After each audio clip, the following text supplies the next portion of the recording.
అన్న ఈ వీడియో చాలా మంది చూసినారు అనుకుంటా అన్న, చాలా ఇన్ఫ్లుయెన్సర్ చాలా వీడియో పంపిస్తున్నారన్న, కానీ దీంట్లో కొద్దిగా డిఫరెంట్ ఉందన్న, చాలా మెసేజ్ ఇది ఇంపార్టెంట్ అన్న. ఇది ఏంటిదంటే ఈ పాము కరిచిందని చాలా మంది ఫేక్ చూపిస్తున్నారన్న. ఏంటిది, ఇది ఏముంది, ఎట్లా ఏమైంది, ఇది నిజమా లేదా అని నేను క్లియర్ చేయకపోతున్నాను అన్న. ఈ వీడియోని చాలా చాలా షేర్ చేయండి అన్న, ఎందుకంటే సచ్చాయి దీంట్లో ఉందన్న. ఎందుకంటే అన్న ఈ పాము ఉట్టికి కరస్తలేదన్న, మీకు ఒకటి చూడబోతున్నాను. ఈ వీడియోలో ఏం చూపబోతున్నాను అన్న, దాంట్లో మీరు గమనించి చూడండి అన్న.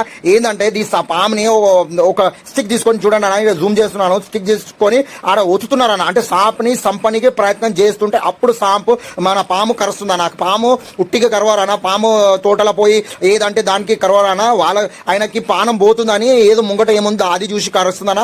ఎంత యూట్యూబర్, పెద్ద పెద్ద యూట్యూబర్ ఇన్ఫ్లుయెన్సర్లు, పెద్ద పెద్ద యూట్యూబర్లు అన్న ఏం చెప్తున్నారంటే ఏ టమాటా తినకండి, చూడకండి అది అని అంటున్నా. ఏది కూడా జంతు ఉట్టిగా వేస్ట్ విషం ఇడోదన్న, ఆయనకి చంపేస్తున్నారు. ఈ కట్టె కింద ఆయన పాము చూడండి అన్న, సగం భాగము ఆయన కింద ఇట్టుంది, సగం భాగం అట్టుంది. అంటే పాము కిసాన్